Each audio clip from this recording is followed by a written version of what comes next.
자, 오늘 봉독한 말씀으로 진정한 감사라고 하는 제목으로 말씀의 은혜를 함께 나누려고 합니다. 추수감사절을 오늘 우리가 맞이했는데 지난 맥추감사절 때도 제가 부탁을 드리고 말씀을 드린 기억이 있습니다. 여러분들 이제 한 해가 저물어 가는데 이제 다음 주면은 11월 마지막 주일이고 12월 한 달만 이제 올해가 남았습니다. 가족들끼리 한번 모여서 하나님께서 우리 가정에 혹은 나 개인에게 올 한 해 동안 2013년 한 해 동안 주신 은혜가 무엇일까 하는 것을 한번 여러분들 이렇게 한번 종이에 한번 적어 내려가 보면 아주 뜻깊은 시간이 되리라 믿습니다. 여러분들이 생각하기에 이것은 은혜가 아니고 복이 아니다 생각하는 것까지도 한번 원래 있었던 일들, 뭐 사건이든 사고든 뭐 많이 아팠던 일이든 뭐 어떤 일이든까지 한번 종이에 쭉 한번 가족들이 한번 적어 내려가면서 당시에 힘들었고 어려웠고 아팠고 괴로웠던 일들인데 지금 그 일들이 어떤 상황 속에 있는가를 또 한번 생각해 본다면 분명히 그 속에서도 우리가 감사할 것들을 발견할 수 있게 되리라 믿습니다. 그래서 추수감사절을 맞이했습니다. 지난주에 이런 숙제를 드렸으면 더 좋았겠지만 이제 추수감사절을 맞이하면서 여러분들 이번 한 주간 동안에 언제라도 한번 날을 정하셔서 시간을 정하셔서 가족들끼리 혹은 혼자 한번 종이에다가 쭉 한번 이런 내용들을 적어서 한번 다시 한번 우리가 감사해서 제가 여러분들에게 카톡을 보내드렸던 것처럼 2013년 마무리를 감사로 또 2014년 준비를 역시 감사로 그래서 감사가 풍성한 우리 아름다운 교회 또 성도들이 다 되시기를 주님의 이름으로 축복합니다. 자, 여러분들 우리가 오늘 본문 말씀에서 계속 우리가 베드로전서를 보고 있습니다. 여기서 감사라고 하는 말은 한 번도 등장을 하고 있지 않지만 오늘 우리는 하나님이 진정으로 원하시는 감사가 무엇이고 또 우리가 그 감사를 할 때에 그 감사의 표현이 어떻게 되어야 될 것인가 라고 하는 것을 오늘 우리가 읽은 이 베드로전서 1장부터 2장 3절까지의 말씀을 통해서 한번 생각을 해보려고 합니다. 자, 여러분들 우리가 진정한 감사, 참 감사를 하나님 앞에 이제 드려야 되겠는데 우리가 하나님 앞에 감사해야 할 이유가 뭘까? 도대체 왜 감사해야 할까를 한번 생각해 보면 좋겠습니다. 자, 대답부터 말씀드리면 우리가 하나님 앞에 감사해야 할 이유는 한번 따라해 봅시다. 유초동부 다 같이 대답을 따라합니다. 목사님을 예수 그리스도 때문에 왜 하나님께 감사해야 된다고? 예수 그리스도 때문에. 자, 잘 기억을 합니다. 대화하고 요한이 목소리가 아주 쩌렁쩌렁한데 자, 여러분들 이 감사 신약 성경에 나오는 감사라고 하는 말이 그 원래 헬라어 원어를 그대로 직역을 하면 감사라고 하는 이 단어의 뜻이 뭐냐 하면 한번 우리 전체가 한번 따라해 보십시다. 받은 은혜를 말한다. 자, 여러분들 감사라고 하는 것은 감사라고 하는 유카리스테오라고 하는 이 말은 받은 은혜를 말하는 겁니다. 다시 말해서 누군가가 나에게 무언가 좋은 일을 해줬습니다. 그것을 그냥 마음으로 생각으로만 참 고맙다 감사하다 이게 감사가 아니고 성경에 기록된 감사라고 하는 그 단어의 의미는 무언가 내가 호의를 받고 은혜를 받고 좋은 것을 받았을 때에 그 받은 바 은혜에 관해서 감사합니다. 참 좋습니다. 참 내 마음이 흡족합니다 라고 하는 것을 이 말로 표현한 그것을 성경은 감사라고 우리에게 가르치고 있습니다. 그런데 제가 이렇게 또 성경을 이렇게 공부하고 연구하면서 발견한 한 가지가 뭐냐 하면 그런데 이 감사라고 하는 것이 받은 은혜를 말하는 것인데 이 감사라고 하는 말에서 어떤 말이 또 태어났느냐 파생되어져서 생겨났느냐 하면 여러분들 예배, 찬양이라고 하는 이 단어가 감사, 받은 은혜를 말로 표현한다라고 하는 이 단어에서 하나님을 예배하고 하나님을 찬양한다는 말이 만들어져 나왔습니다. 자, 그리고 그슬로 올라가서 이 감사라고 하는 말은 또 어디에서부터 왔느냐 하면 여러분들도 한번 따라해 보시기 바랍니다. 무료로 주다. 이 감사라고 하는 말 유카리스테오라고 하는 이 말이 어디서부터 또 만들어졌느냐 또 찾아보니까 무료로 준다, 그저 준다 라고 하는 말에서 감사라고 하는 말이 나왔어요. 자, 그러니까 한번 연결을 해보면 예수를 믿는 우리들이니까 하나님 편에서 우리가 한번 생각해 본다면 하나님께서 우리에게 무언가 공짜로, 무료로, 돈을 받지 않고 우리에게 은혜로 무언가를 주셨습니다. 그것을 우리가 받았습니다. 그 받은 것에 대해서 우리가 하나님 감사합니다 라고 말로 표현하면서 하나님 감사합니다 하는데 그 감사의 표현의 방법이 예배와 찬양이더라 하는 거예요. 헬라어의 변천사를 보니까. 자, 그래서 감사는 뭘까? 감사는 하나님이 무언가 우리에게 주신 것에 대해서 말로 표현하며 감사합니다, 고맙습니다 하면서 하나님 앞에 그 마음과 그 말을 노래와 예배로 하나님 앞에 돌려드리는 것, 이것이 바로 감사더라 하는 것입니다. 자, 그러면 여기서 한 가지 중요한 게 있어요.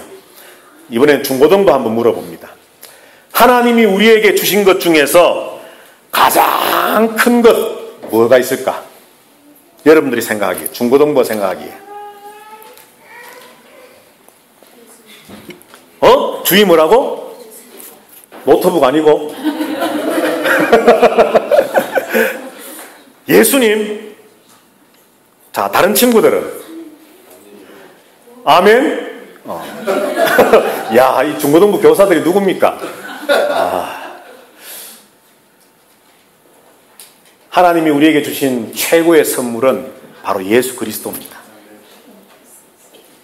크리스마스 선물로 하나님께서 아빠를 통해서 선물 주신 플레이스테이션 4, 노트북 신형 이런 게 아니고 하나님이 우리에게 주신 가장 큰 선물, 우리에게 값없이 무료로 우리에게 주신 가장 큰 선물은 비교될 수 없는 그 선물은 바로 예수 그리스도입니다.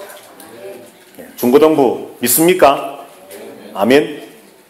자, 그래서 우리는 왜 우리가 하나님 앞에 예배해야 됩니까?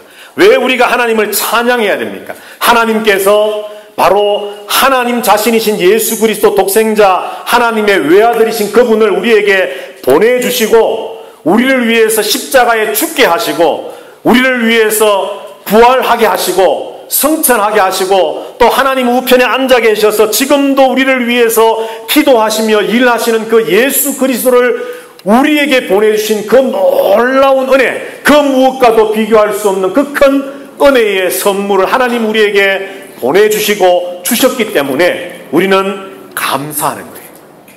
다른 그 어떤 것들도 감사의 제목이 될 수 있겠지만 우리가 흔히 생각하는 세상의 많은 감사의 조건들, 예수님을 믿지 않는 사람들도 감사할 수 있는 일들, 다시 말해서 쉽게 돈이 많이 생겼습니다.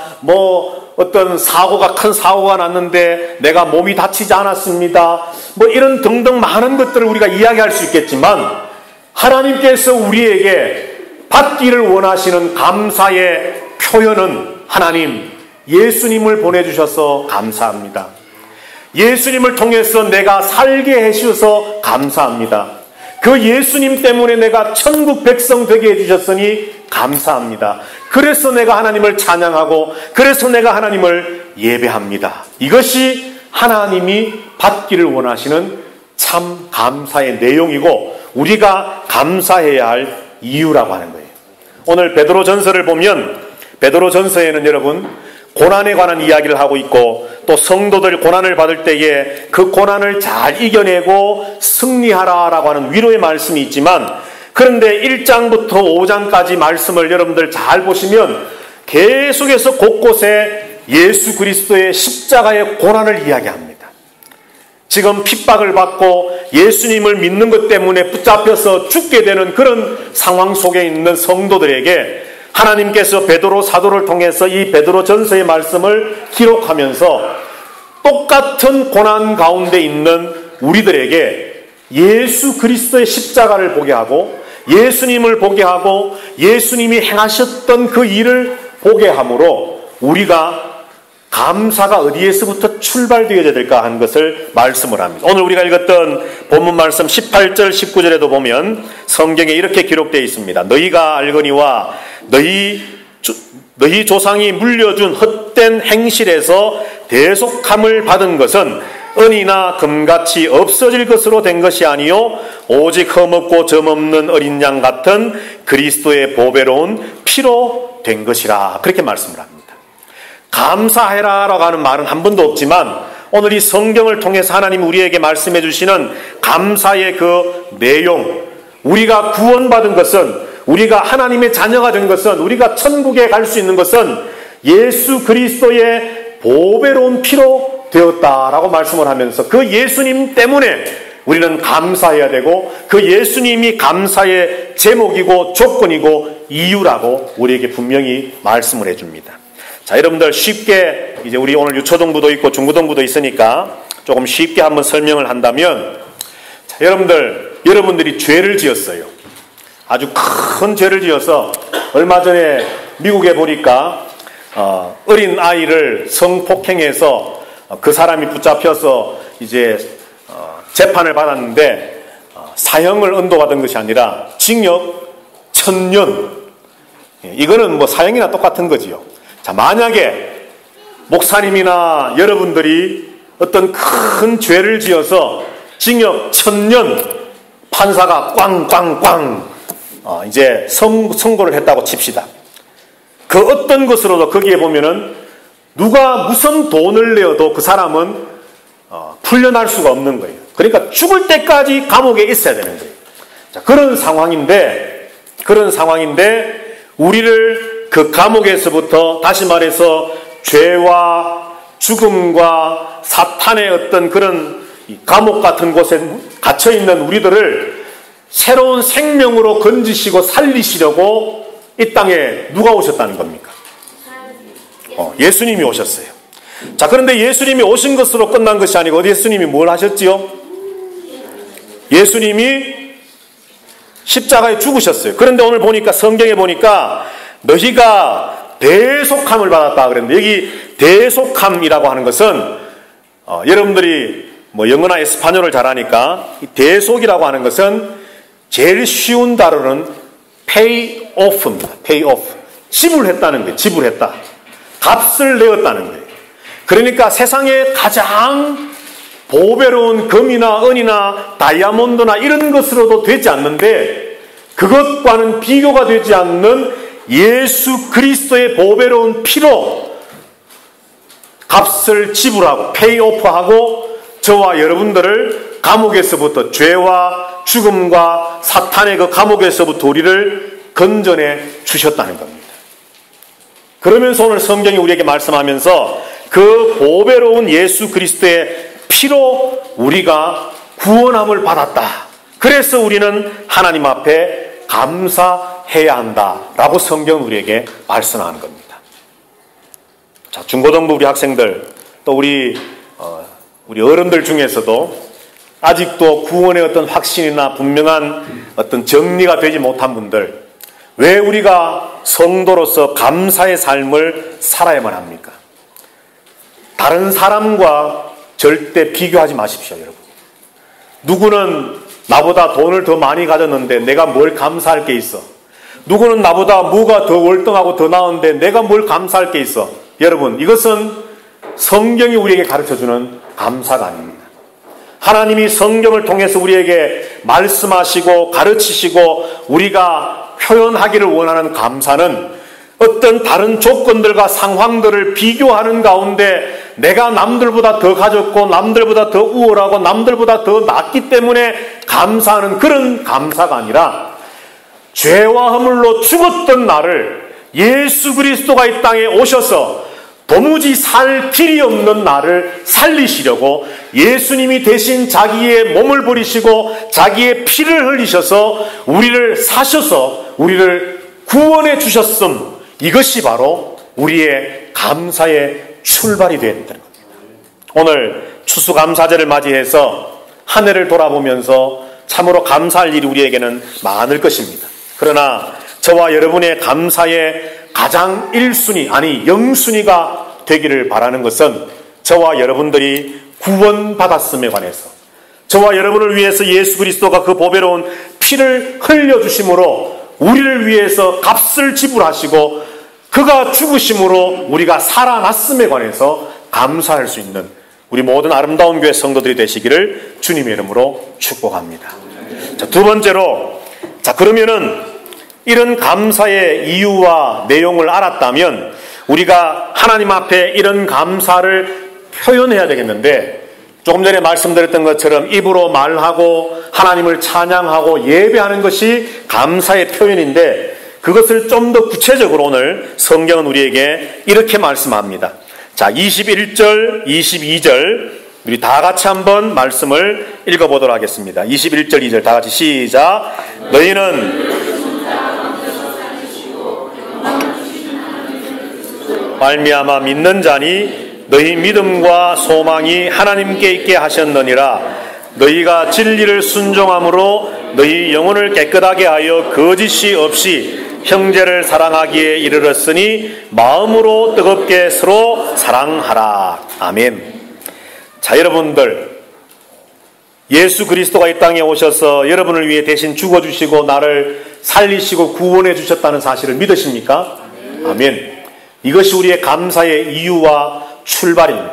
자, 그러면 이제 감사하는 그것을 마음을 표현해야 되겠는데, 그것이 찬양이요 예배라 그랬지만은 오늘 21절 2절 말씀에 보면은 우리가 잘 알고 있는, 교회에 오면은 많이 듣는 세 단어가 있습니다. 자, 뭘까요, 여러분? 믿음, 소망, 사랑. 예. 아주 하여튼 중고등부만 잘하는 게 아니라 우리 어른들도 잘합니다. 자, 21절 22절에 보니까 21절 저 마지막 쯤에 보면 믿는 자니 너희 믿음과 소망이라고 말합니다. 믿음과 소망. 그 다음에 22절에 보면 중간쯤부터 형제를 사랑하기에 이르렀으니 마음으로 뜨겁게 서로 사랑하라. 그렇게 말씀을 합니다. 성경에 보면 항상 보면 이 믿음, 소망, 사랑이 같이 나온 성경들이 참 많습니다. 오늘 본문에도 믿음, 소망, 사랑이 같이 나오고 있습니다. 자, 그러니까 우리가 하나님 앞에 예수 그리스도의 그 은혜를 받아서 구원받아서 우리가 하나님께 감사하는데, 그 감사에 대한 표현이 믿음과 소망과 사랑으로 나타나는데, 자, 오늘 특별히 우리는 사랑에 관해서 한번 생각을 해보려고 합니다. 사랑. 자, 베드로전서에 특별히 하나님께서는 베드로 사도를 통해서 이 사랑에 관해서 많이 말씀을 하고 있습니다. 특별히 오늘 본문 말씀 22절에 보면 사랑에 관해서 우리가 이야기하면서 두 단어를 한번 주목해 보려고 합니다. 그게 뭐냐 하면 22절 제일 마지막에 마음으로 뜨겁게 서로 사랑하라 하는 그 말씀 속에 두 가지입니다. 첫 번째는 마음으로 사랑하라는 것이고, 두 번째는 뜨겁게 사랑하라는 겁니다. 자, 우리가 감사하는 마음을 하나님과 세상에 표현하며 나타내야 되겠는데, 말해야 되겠는데, 찬양을 통해서 하나님을 향한 예배를 통해서 우리의 이 감사의 마음을, 생각들을 나타내고 표현하는데, 그 구체적인 방법이 하나님을 향한 믿음과 또 하나님을 향한 소망과 또 하나님을 향한 사랑과 세상을 향한 사랑으로 나타나야 된다는 거예요. 자, 오늘 본문에 보면 마음으로 서로 사랑하라 그랬습니다. 마음으로 서로 사랑하라. 자, 그런데 우리 한글 성경에 빠져있는 단어가 하나 있습니다. 여기 마음으로라고 하는 말 앞에 원어 성경에 보면 깨끗한 마음으로라고 되어 있습니다. 깨끗한 마음으로. 자, 그런데 이 깨끗한이라고 하는 말이 신약 성경에 많이 사용이 되었는데, 우리가 잘 아는 성경 구절 한 절에 이 똑같은 말이 기록되는데 어디냐 하면 마태복음 5장 8절입니다. 자, 우리 다 같이 한번 마태복음 5장 8절을 한번 보십시오.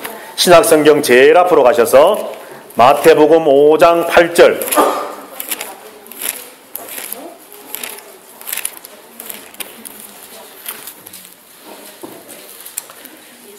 자, 마태복음 5장 8절 우리 다 같이 한번 읽도록 하겠습니다. 시작. 마음이 청결한 자는 복이 있나니 그들이 하나님을 볼 것이미요. 아멘. 예수님께서 산상설교를 말씀하시고 또 특별히 팔복을 말씀을 하시는 이 5장에서 하나님을 볼 수 있는 자가 누구라 그랬습니까? 마음이 청결한 자, 다시 말해서 마음이 깨끗한 자, 그 사람이 하나님을 볼 수 있다는 거예요. 그런데 여기 마태복음 5장 8절에 예수님이 직접 말씀하신 마음이 청결한 자라고 할 때 그 청결, 깨끗함이라고 하는 그 단어가 베드로전서 1장 22절에 너희가 마음으로, 다시 말해서 깨끗한 마음으로 서로 사랑하라 하는 이 말씀과 똑같은 단어로 서여져 있는 겁니다. 자, 그러니까 여러분들 하나님 보기를 원합니까? 아멘? 예. 하나님을 본다는 것은 꼭 우리 이 눈으로 하나님을 보는 것만이 아니라 하나님을 체험하고 하나님을 느끼고 하나님의 다스리심을 받고 하나님의 도우심을 받고 하나님과 함께하는, 하나님과 동행하는 삶을 살아갈 수 있는 자, 마음이 깨끗한 자입니다. 그런데 하나님을 향해서 우리의 마음이 깨끗하여서 그 거룩하시고 성결하신 하나님과 함께하는 삶을 살 수 있는 것처럼 누군가를 사랑할 때에 예수 그리스도의 십자가의 보혈로 내가 구원받았습니다, 주님 감사합니다, 그 감사를 표현하는 우리의 사랑이 마치 하나님과 동행하는 깨끗한 마음이 있어서 하나님을 볼 수 있는 것처럼 우리의 서로서로의 사랑이 바로 이러한 깨끗한 마음으로 되어져야 된다고 말씀을 합니다. 우리 아름다운 교회 성도들의 사랑은 다시 말해서 조건 있는 사랑이 되지 않기를 주님의 이름으로 부탁합니다. Give and take. 네가 내게 무언가 줬으니 나도 이만큼 너에게 주겠다, 이런 사랑이 아니라 예수 그리스도께서 우리에게 값없이 여러분을 살리려고 그분이 죽으심으로 우리를 살려주신 그 사랑처럼, 하나님을 볼 수 있는 깨끗한 마음처럼 우리가 서로 사랑할 때에 이런 깨끗한 마음으로 서로 사랑하라고 주님은 말씀을 합니다. 이것이 감사를, 우리 마음속에 있는 감사를 표현하는 방법이라고 말씀을 합니다. 두 번째로 오늘 보니까 뜨겁게 사랑하라, 그렇게 말씀을 합니다. 뜨겁게 사랑하라.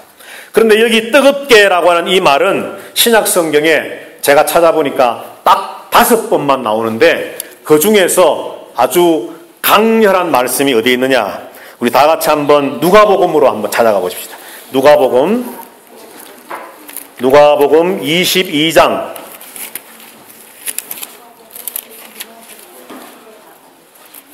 44절,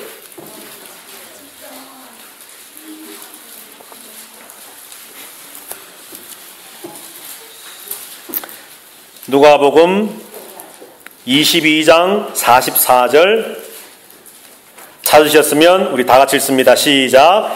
예수께서 힘쓰고 애써 더욱 간절히 기도하시니 땀이 땅에 떨어지는 핏방울 같이 되더라. 아멘. 자, 여기 예수님께서 겟세마네 동산에 올라가셔서 십자가를 앞에 두고 기도하시는 모습인데, 자, 여기 44절에 있는 어떤 말이 베드로전서 1장 22절에 있는 뜨겁게 사랑하라 할 때 그 뜨겁게라고 하는 말과 같은 말이겠습니까? 예? 힘쓰고 애써 또요. 예. 더욱 간절히. 자, 여기에 있는 말 중에서는 간절히라고 하는 말입니다. 간절히. 물론 비슷한 의미들인데 이 누가복음 22장 44절에서 힘쓰고 애쓰고 더욱 간절히, 우리나라에는 4단어로 되어 있는데 헬라어 성경에는 2단어로 되어 있습니다. 힘쓰고 애쓰는 이라고 하는 우리나라 말로 번역된 헬라어가 하나 있고 더욱 간절히라고 하는 말로 번역된 헬라어가 있는데, 이 더욱 간절히라고 하는 말이 뜨겁게라는 겁니다. 자, 여러분, 자, 그러면 신약 성경에 5번 기록됐는데 오늘 여기 말씀과 사도행전 12장에 베드로가 감옥에 갇혔을 때에 초대교회 성도들이 베드로가 옥에서 풀려나기를 위해서 간절히 기도했다는 말이 또 나옵니다. 거기에 또 한 번 사용되었고, 베드로전서 1장 22절에서 뜨겁게 서로 사랑하라는 말이 기록되어 있고, 베드로전서 4장 8절에 가서 보면 또 뜨겁게 사랑하라는 말이 있고, 사도행전 26장에 보면은 밤낮으로 바울의 설교 가운데 너희가 밤낮으로 간절히 하나님을 섬김과 같이 서로 섬기라 하는 말을 할 때에 하나님을 섬길 때에 간절히라고 하는, 뜨겁기라고 하는 똑같은 말을 씁니다. 그래서 신약 성경에 이렇게 5번만,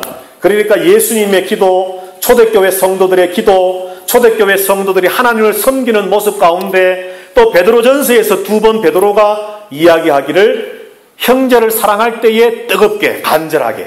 자, 그러니까 여러분, 우리가 감사의 마음을 표현하는 방법이 사랑이라고 한다면 그 사랑이 깨끗한 마음으로 사랑해야 되겠고 뜨거운 마음으로 사랑해야 되겠는데, 그 뜨거움이 어느 정도냐? 다른 거는 다 여러분들 기억 못 하시더라도 겟세마네 동산에 예수님의 기도하시는 것만큼 사랑해야 된다는 겁니다. 여러분, 예수님의 겟세마네 동산에서의 기도는 어떤 기도였습니까? 누가복음에 보니까 얼마나 예수님이 간절하게 마음을 다해 기도하셨던지 그 흘러내리는 땀방울이 마치 핏방울처럼 보였다라고 말할 정도로 예수님은 정말 진지하게, 간절하게, 뜨겁게 기도했습니다. 왜요? 십자가의 고통이 너무너무 큰 것을 아시기 때문에, 아버지, 이 십자가가 할 수만 있으면 내가 원하는 것은 그냥 좀 지나가면 좋겠습니다. 내가 십자가를 안 주면 좋겠습니다. 라고 하는 것이 예수님의 마음이었지만, 그러나 자기와의 싸움이죠. 그러나 아버지께서 내게 하라고 명하신 이 일을 내 마음대로가 아니라 하나님 아버지의 원하시는 대로 내가 하기를 원합니다. 라고 하면서 예수님은 자기와의 싸움, 앞에 놓여있는 그 십자가의 엄청난 그 고통과의 싸움을 통해서 예수님 기도하시는 그 간절한 그 기도, 정말 생명과 맞바꿀 만한 그런 기도를 드릴 때에 예수님의 그 모습처럼 형제를 사랑하라는 겁니다. 자, 한번 따라해 보십시다. 형제를 사랑하는 사랑이 따뜻한 사랑이 아니고 뜨거운 사랑이어야 된다. 우리가 겨울 되면은, 우리 한국 같은 경우에 보면은 이웃들에게 따뜻한 온정을 나눕시다. 땡그랑 따뜻한 사랑 그러는데, 하나님이 원하시는 것은 따뜻한 사랑이 아니고 뜨거운 사랑입니다, 여러분. 손을 갖다 대면 데일 정도의 뜨거운 그런 사랑을 서로 나누라 말씀합니다. 예수님이 겟세마네 동산에서 기도하셨던 그 모습처럼, 그 간절함처럼 서로를 사랑하는 모습이 이런 사랑이어야 된다고 말합니다. 이것이 바로 감사하는 성도들의 감사의 표현이라고 말씀을 하고 있습니다. 자, 여러분들, 2013년을 우리가 이제 마무리하는 중에 있습니다. 정말 아름다운 교회의 담임 목사로 세워주신 하나님 앞에, 또 여러 성도들 앞에 저에게 한 가지, 목사로서, 이 교회를 섬기는 목사로서 한 가지 간절한 소망이 있다면, 세상에서 그 어디서도 찾을 수 없고 받을 수 없는 깨끗한 마음과 뜨거운 마음으로 서로 나누는 이 사랑이 우리 교회 안에 있게 되기를 저는 소망합니다. 이런 사랑의 공동체가 감사의 공동체고, 이 감사와 사랑이 있는 공동체가 참 예배의 공동체가 될 수 있고, 이런 사랑과 감사가 있는 공동체가 진정 예수 그리스도의 그 십자가의 보혈의 능력이 역사되고 나타나는, 체험되어지는 그런 교회가 될 줄로 믿습니다. 추수감사절을 맞이하면서 또 한 해를 이제 마무리하는 시점에 저와 여러분이 서서 우리 다시 한번 감사를 생각하면서, 예수 그리스도의 보배로운 보혈 그 피를 생각하면서 다시 한번 이 사랑을 생각해 보십시다. 내 가족끼리는 어쩌면 이런 사랑을 해왔을지도 모르겠습니다. 그러나 우리 교회 성도들이 믿음 안에 산 형제요 가족이라고 한다면, 여러분, 피 한 방울 우리가 나누지 않았지만 서로의 삶의 환경과 또 살아왔던 환경과 지금까지 모든 것이 다 달랐다 할지라도 예수 그리스도 안에서 그분의 보혈의 피로 한 믿음의 한 가족된 저와 여러분들이라고 한다면, 오늘 하나님은 감사의 공동체가 깨끗한 마음으로 하나님을 보기를 원하는 것처럼 우리가 서로 사랑하기를 원하십니다. 예수님이 겟세마네 동산에서 참으로 십자가의 고통 고통을 넣고 피를 흘리는 것처럼 뜨겁게 기도하셨던 것처럼 우리 서로가 이런 사랑으로 사랑하라고 말씀합니다. 오늘 이 사랑이 회복되어져서 이 감사절이, 여러분 감사절은 나눔이거든요. 이것까지 또 이야기하면 시간이 너무 많이 가니까 여하튼 이런 사랑의 공동체가 우리 아름다운 교회가 되어지게 되기를 주님의 이름으로 축복합니다. 마지막 세 번째로, 오늘 본문의 말씀에, 베드로전서 말씀에 보면은 감사의 이유를 알았습니다. 그리고 감사를 어떻게 표현할 것을 우리가 알았습니다. 마지막으로 이런 감사의 이유, 예수 그리스도의 보혈, 감사의 표현의 방법, 사랑, 이것을 알았는데 이런 공동체가 되고 이런 성도가 되어질 때에 그 결과가 무엇일까 하는 겁니다. 우리 베드로전서로 다시 돌아가셔서 2장을 한번 보시도록 하겠습니다. 마지막으로 같이 한번 성경을 읽어보겠습니다. 베드로전서 2장 2절 다 같이 읽습니다. 시작. 갓난아기들 같이 순전하고 신령한 젖을 사모하라. 이는 그로 말미암아 너희로 구원에 이르도록 자라게 하려 함이라. 아멘. 여기 보면은 자라게 하려고 한다라고 말씀을 했고, 5절에 보면 너희도 산 돌같이 신령한 집으로 세워지고 예수 그리스도로 말미암아 하나님이 기쁘게 받으실 신령한 제사를 드릴 거룩한 제사장이 될지니라 말씀을 합니다. 여러분, 우리가 이런 진정한 감사, 참 감사를 하게 되었을 때에 우리에게 주어지는 또 다른 복과 은혜와 유익이 있습니다. 그게 뭐냐 하면 자라남입니다. 자라남. 다 자라는데 또 뭘 자라느냐? 오늘 성경에 보니까 구원에 이르도록 우리가 자라간다 말합니다.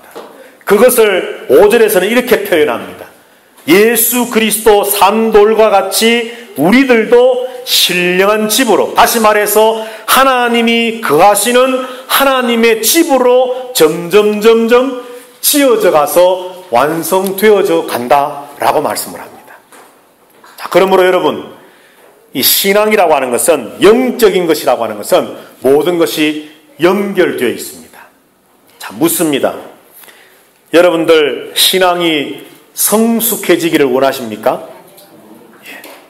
몇 분만 원하시네요. 여러분들의 신앙이, 믿음이 성숙해지기를 원하십니까? 자라가기를 원하십니까? 커가기를 원하십니까? 그 원함이 있다면 우리는 감사를 잘 표현하는 사람이 되어야 됩니다. 그리고 그 감사를 왜 해야 되는가, 감사의 이유를 알아야 됩니다. 다시 말해서 예수 그리스도의 보배로운 보혈 중심에 세우고 그 가운데 그 위에 믿음과 소망과 사랑, 특별히 뜨겁고 깨끗한 마음으로 나누는 그 사랑이 표현되어질 때에 개인적으로나 교회적으로 우리는 자라게 됩니다. 성숙하게 됩니다. 교회가 교회 되어져 가게 됩니다. 하나님이 원하시고 하나님이 중심에 자리 잡고 계시는 신령한 집으로 세워져 가는 교회 되어지는 겁니다. 오늘 추수감사절을 맞이해서 하나님께서 저와 여러분에게 주시는 메시지가 바로 이것입니다. 한 해를 돌아보면서 그래, 그나마 그래도 원래는 다들 불경기라 그러는데 그래도 밥 굶지 않고 잘 살았어. 여러분, 이 정도의 감사가 아닙니다. 이것은 저 부처 앞에 가서 이렇게 하는 사람도 다 할 수 있는 감사예요. 우리가 해야 할 감사는 그런 감사가 아니라 죽었던 나를 살리신 것에 대한 감사가 되어야 되고, 그 감사의 기초에서 그 받은 바 은혜를 뜨겁게 깨끗한 마음으로 나누는 사랑의 감사가 되어야 되고, 그리고 마침내는 그런 감사가 연결해서 성숙하고 자라감으로 우리 아름다운 교회가 하나님이 거하시고 역사하시는 하나님의 신령한 집으로, 그야말로 성전으로 지어져 가는 놀라운 역사가 나타나는 것. 이것이 바로 감사고 감사의 결과이고 감사의 교회의 모습, 성도의 모습이라는 겁니다. 한 해를 마무리하시면서 여러분, 조금 전에 숙제를 내드렸던 것처럼 가족들이 모여서 함께 감사의 페이퍼를 쓰시면서 여러분들 오늘 함께 나눈 이 말씀이 꼭 여러분들의 그 감사의 페이퍼의 중심에 자리 잡게 되어서 내년 2014년은 정말 우리 아름다운 교회가 조금 전에 제가 소망한다 말씀드렸던 것처럼 이런 소망이 목사 혼자만의 소망이 아니고 우리 모든 성도들이 함께 공유하는 소망이 되고 또 그런 은혜가 되어서 2014년에 정말 풍성한 감사와 사랑이 또 하나님이 주시는 그 성숙과 자라남이 우리 교회 안에 넘쳐나게 되기를 주님의 이름으로 축복합니다.